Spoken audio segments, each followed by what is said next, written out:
Olá pessoal, sejam bem-vindos a mais uma aula do nosso curso de Estatística e Probabilidade. Hoje a gente vai conversar um pouquinho sobre variáveis aleatórias discretas. Na nossa última aula, a gente viu o que são as variáveis aleatórias. A gente conversou um pouco sobre a definição do que é uma variável aleatória. Tá? E hoje a gente vai abordar um pouquinho dos conceitos relacionados a variáveis aleatórias discretas.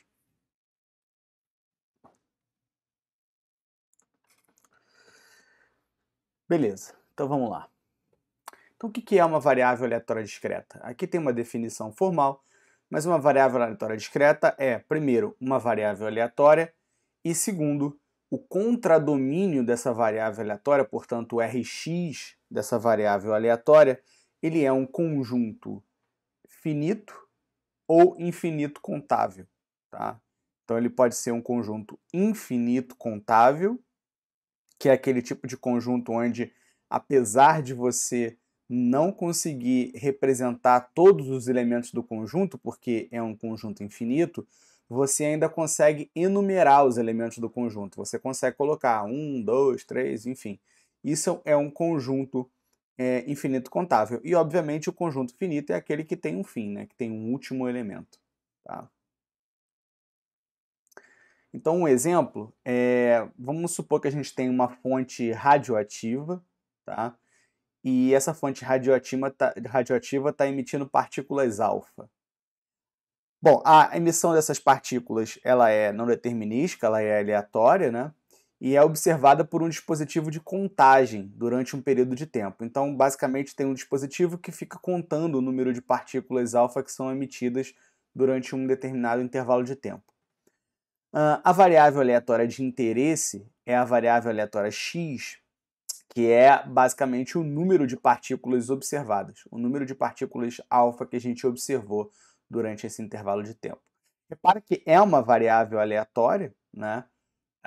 Porque esse número ele varia, né? E varia de maneira imprevisível, porque o experimento é um experimento probabilístico, né? A gente não sabe quantas partículas alfa vão efetivamente ser emitidas, né? E a gente percebe que é uma variável aleatória discreta. Tá? Na realidade, a gente pode ter duas interpretações para essa variável aleatória discreta. Tá? A gente pode ter uma interpretação mais idealizada dessa variável aleatória discreta e a gente pode ter também uma interpretação mais mundo real dessa variável. Tá? Então a gente pode perceber que, como é uma contagem, né, a variável aleatória x ela vai ter valores ali 0, por exemplo, 1, 2, 3, 4 e assim sucessivamente. Né? Então a gente poderia definir o Rx contendo os valores 0, 1, 2 e assim sucessivamente. Tá? Então, esse valor, esse conjunto Rx, ele é um conjunto Rx que tem um número infinito de elementos. Tá? Entretanto, é um número infinito contável. Repara que a gente consegue representar os elementos desse conjunto enumerando eles. Né? O 0, 1, depois o 2. Né? Então, esse Rx, ele representa o nosso mundo idealizado, né? O contradomínio idealizado dessa variável aleatória x. Então, isso aqui é idealizado. Idealizado. Por que é idealizado? Tá? Porque na prática, quando a gente vai efetivamente fazer o experimento, né, o intervalo de tempo que a gente vai medir, vai fazer a contagem, ele, em geral, vai influenciar de tal maneira que, assim, se a gente está medindo durante 1 hora, a gente sabe que essa partícula radioativa ela não pode emitir mais do que n partículas alfa durante esse tempo. Então, isso é o mundo real. É o mundo que a gente se encontra. Tá? Agora, no nosso mundo idealizado, a gente pode supor que não existe esse limite n, e aí eu tenho um conjunto infinito contável, como tem aqui. Se a gente estiver no mundo real, a gente também pode representar esse contradomínio da variável aleatória x por um conjunto finito, tá? Então esse aqui é o mundo real. Mundo real. Tá? Então, em qualquer um desses dois casos, eu tenho que a minha variável aleatória x é uma variável aleatória discreta.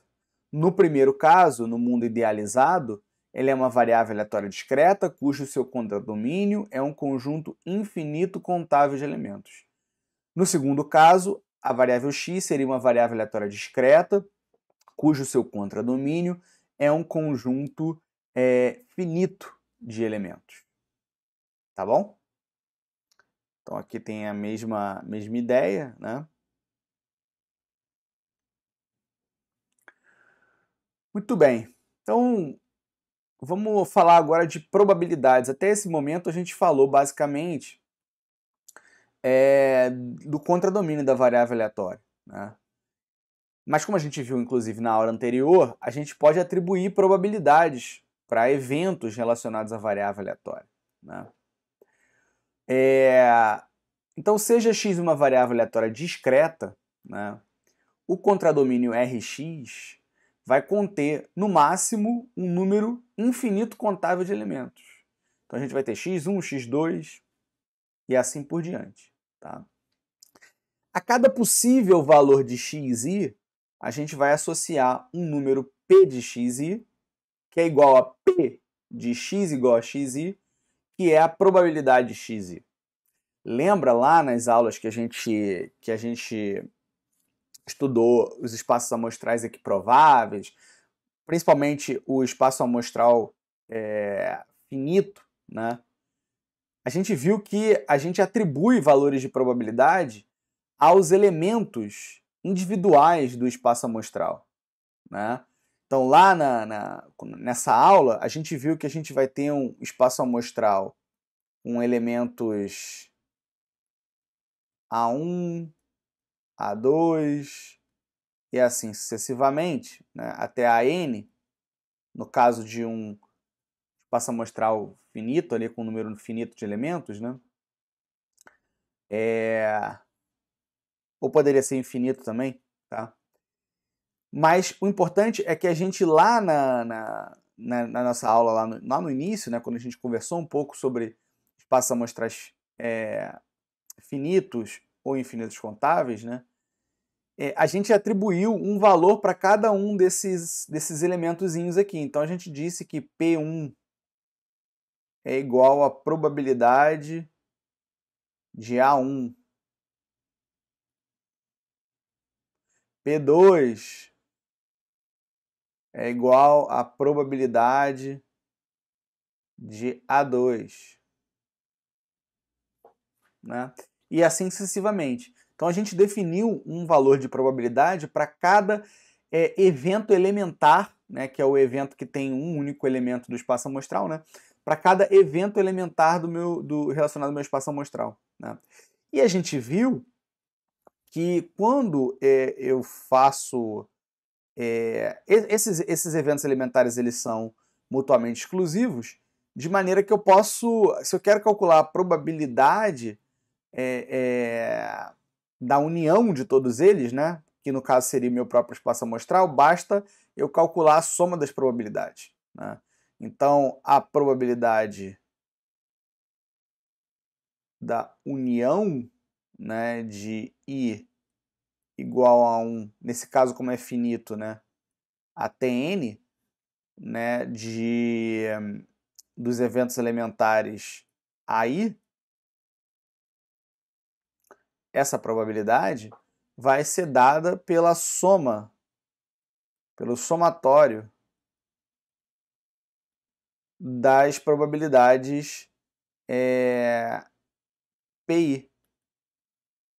E esse valor aqui, obviamente, tem que ser igual a 1. tá? Então, eu só estou relembrando isso porque agora a gente vai fazer algo parecido, tá? Só que ao invés da gente estar trabalhando com o espaço amostral original, a gente vai estar trabalhando com o Rx, tá? Então, a gente agora vai ter um Rx, né? Vai ter um Rx, que é o contradomínio da variável, onde eu vou ter um x1,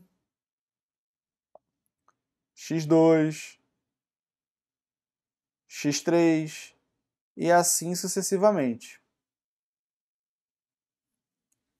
Tá? Então, o que ele está dizendo aqui é a mesma ideia, né? Eu estou atribuindo a cada elemento do meu, teoricamente, espaço amostral novo, né? Porque é o conjunto da variável aleatória. Então, eu estou atribuindo a cada um desses elementos aqui, né, que eu posso também chamar de um evento elementar associado à variável aleatória x, né?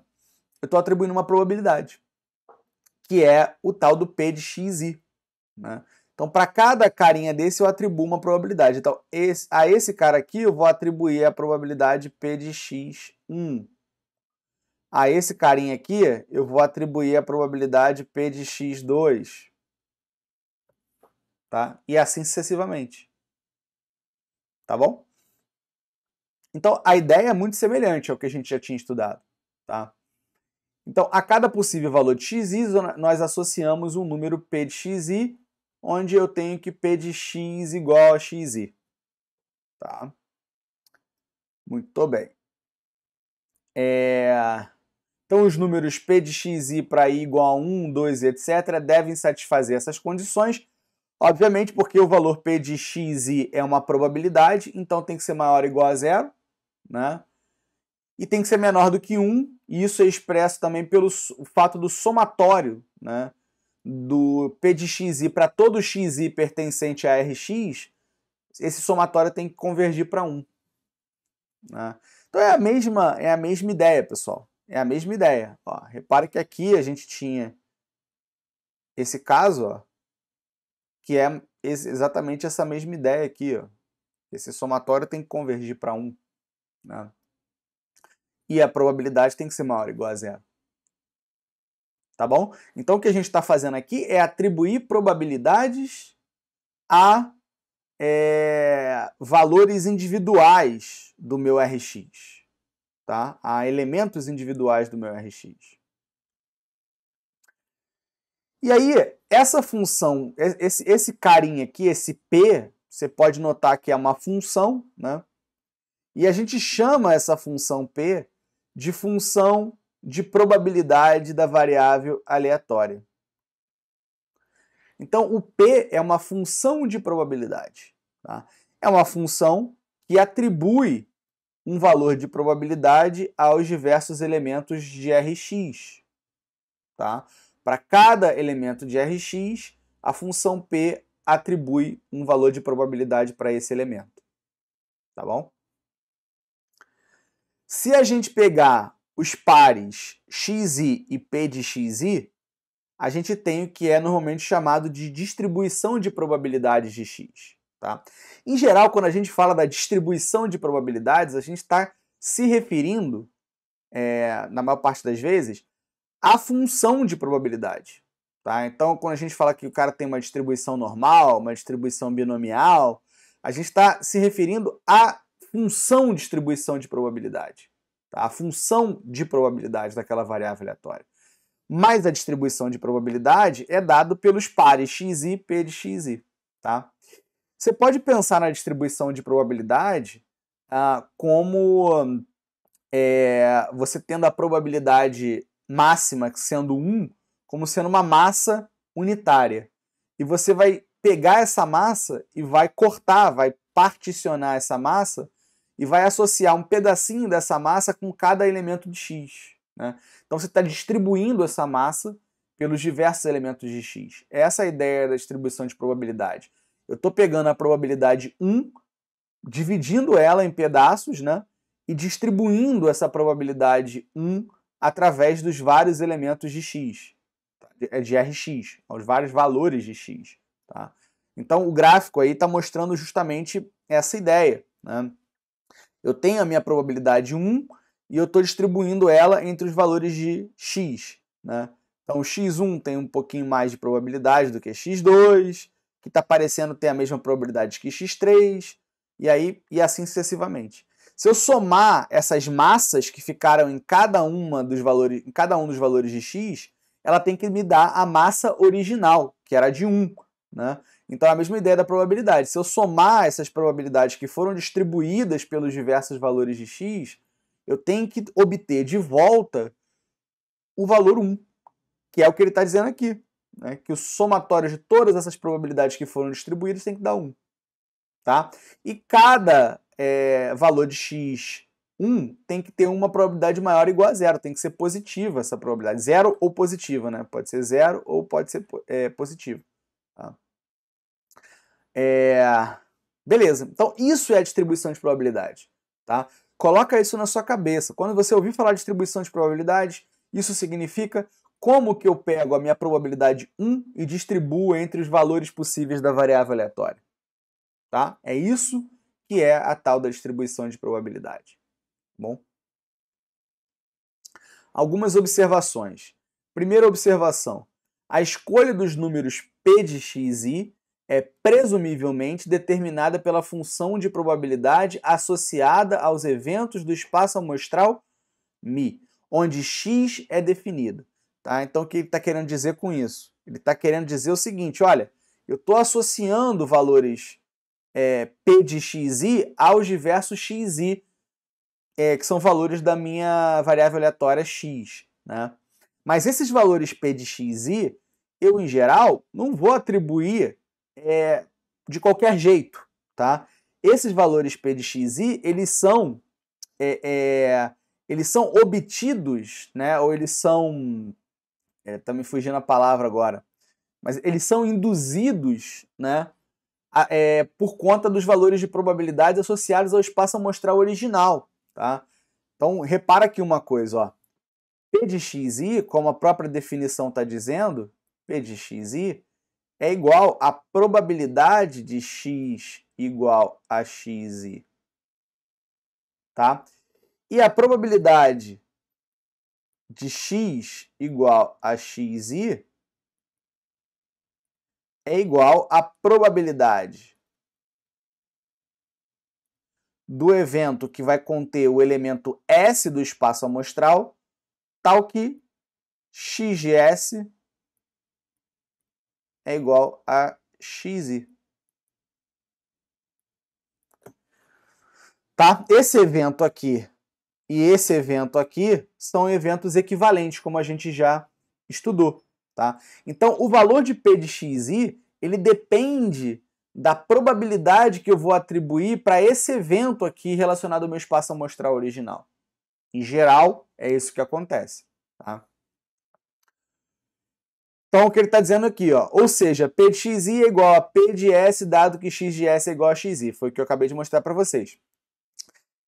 Então, apesar de, na maioria dos casos, os números serem de fato determinados pela distribuição de probabilidades associada a algum espaço amostral original, né, do experimento, qualquer conjunto de números pxi que satisfazem as restrições mostradas podem servir como uma descrição probabilística da variável aleatória x. Então, o que ele está dizendo é o seguinte, olha, meu amigo, em geral, tá, você vai ter que o P de xi, ele toma valores que são induzidos, né, pela função de distribuição de probabilidade no espaço amostral original, tá? Associado a esses eventos, como eu mostrei aqui para vocês aqui embaixo. Tá? Porém, eu poderia criar uma função P de xi que atribuísse qualquer tipo de valor, né, para os valores de xi, contanto que eu continuasse mantendo essas duas restrições aqui. Que os valores de P de xi fossem maior ou igual a zero e que o somatório deles chegasse em 1. É a mesma, pessoal, é a mesma ideia de quando eu expliquei para vocês os axiomas da probabilidade. Né? Eu falei para vocês que uma probabilidade só precisa obedecer aqueles axiomas. Né? Se aquela probabilidade obedece àqueles axiomas, ela é uma probabilidade. Tá? E a maneira como eu distribuo essas probabilidades pelos eventos, né, e também pelos elementos do meu espaço amostral, aí depende do experimento que eu tô trabalhando. Mas, em tese, eu poderia fazer qualquer tipo de distribuição de probabilidade nesse espaço amostral. Contanto que as probabilidades que eu estou atribuindo ainda ficassem dentro das restrições dos axiomas da probabilidade. É a mesma ideia aqui. Os valores de PXI podem ser quaisquer, né? Contanto que eles atendam a essas duas restrições que está aqui, A e B. Tá? Agora, em geral, como eu falei para vocês, os valores de P de x e I, eles são induzidos pela distribuição de probabilidades no espaço amostral original, tá? Como é o caso que eu estou mostrando aqui nessa relação entre um evento relacionado ao contradomínio da variável aleatória como sendo o espaço amostral e aqui um evento no espaço amostral original. Tá? Então, toma cuidado com isso, tenha isso em mente. Tá? Tenha isso em mente. Segunda observação. Se x assume somente um conjunto finito de valores, digamos x1, x2 até xn, então a probabilidade de xi vai ser igual a zero para todo i maior do que n. Consequentemente, a série infinita mostrada anteriormente se torna uma série finita. Tá? O que ele está querendo dizer com isso? Se os valores do contradomínio da variável aleatória x ele assume um número finito de valores, né, um número finito de elementos, né, a probabilidade para qualquer xi que seja maior do que esse último elemento do meu conjunto Rx vai ser zero. Tá? Então, para qualquer valor xi onde o i é maior do que n, a probabilidade de xi vai ser zero.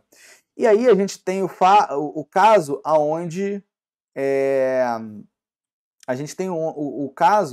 onde aquele somatório que a gente viu no slide anterior, esse somatório aqui, que era um somatório infinito, ele se torna um somatório finito. Né? Então, eu tinha lá no meu slide anterior que o somatório, né, de i igual... ele botou ali 0, né? Deixa eu ver aqui. Igual a 1.